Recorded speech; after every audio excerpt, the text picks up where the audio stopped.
my 33 years in corrections, the biggest changes that I've seen really is how we manage offenders.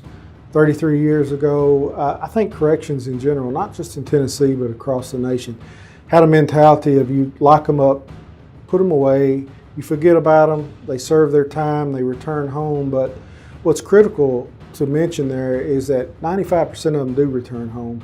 And just like our name says, corrections, we have an obligation to the taxpayers and the citizens of this state to make sure we do everything we can to prepare offenders to return home. Today we do a much better job of that. We're strategic in how we do that. So that's the biggest change I've seen. We think about the new legislation, the Public Safety Act, that will go into effect January 1. You know, and it really talks, it's at the core of what we say is seamless supervision. We've used that term over the last few years. But for me, seamless supervision starts at reentry. When the offender comes into our facility at diagnostic, reentry starts day one. That's what we're thinking about. That's the goal, to get the offender back in the community. And, you know, with the new things that's with the Public Safety Act that we're at the forefront on, really very deep into the subject matter of reentry and the things like the validated risk needs assessment, the new tool that will be utilized across the whole criminal justice community, is key to making sure we stay consistent, that we evaluate offenders with the same tool in the courts, in our facilities, in the community, that really, again, you take a really critical approach to how we're managing those offenders and making sure that we're providing them the right programs. Not just what we think or what it's based on evidence-based, you know, it's best practices, it's standard that through research is telling us this is the best method to take. I think that's a smart way of doing corrections. Public Safety Act basically requires the Department of Corrections to have this validated risk needs assessment that'll be used across the criminal justice system. So it'll be used in our courts, in our prisons, and in the community. Again, a tool that is validated, that gives us a good understanding of what are those criminogenic needs that we need to address with offenders that prevents them recidivating, coming back to a hard bed.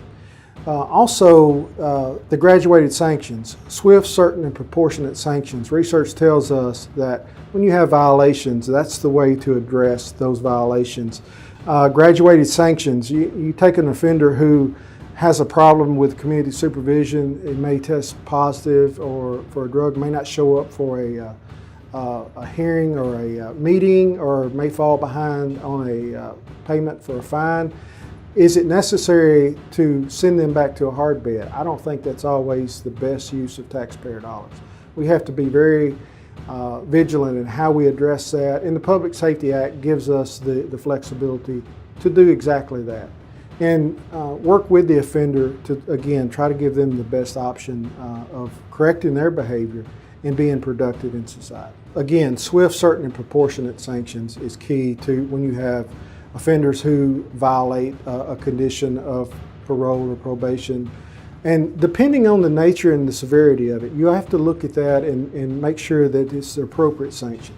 But if we can correct the behavior in the community at $3 or $4 a day cost of supervision versus sending them back to a hard bed at $70 a day, the smart thing to do is make sure we're using the best option and utilizing taxpayer dollars most effectively. Anytime you can have a successful offender go back and be successful in our community, it enhances public safety. It makes the community safer, but it also helps that person change their life and turn their life around.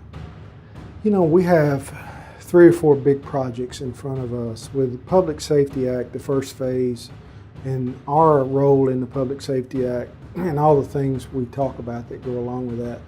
There's a lot of initiatives there that we're going to focus on. Maintaining our mission of operating safe and secure prisons and providing effective community supervision is key. There's a lot of things that make that possible. The day in and day out operation of our prisons and making sure we meet those standards, ACA standards, best practices, staying vigilant with policy, following policy, That's the way you stay safe in prisons and also in the community. Make sure we set high goals for ourselves. We're beginning a new process with the Women's Therapeutic Residential Center in West Tennessee, where we're going to offer some new initiatives there for female offenders, some programming that's gender specific, a population that we haven't really served well over the years. And we have a lot of female offenders in our county jails. We want to get them in, provide them the services they need where we can get them back to their families and again be productive members of society. I think overall we do a great job in Tennessee Corrections. We do.